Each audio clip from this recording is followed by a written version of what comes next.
சென்னை நுங்கம்பாக்கத்தில் உள்ள பாக்யராஜின் இல்லத்திற்கு பாக்யராஜ் உடலுக்கு அஞ்சலி செலுத்துவதற்காக முதலமைச்சர் விஜய் வருகை தந்துள்ளார்.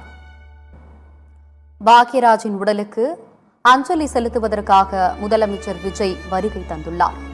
சென்னை நுங்கம்பாக்கத்தில் உள்ள பாக்யராஜின் உடலுக்கு அஞ்சலி செலுத்துவதற்காக முதலமைச்சர் விஜய் நேரில் அஞ்சலி செலுத்துவதற்காக வருகை தந்துள்ளார்.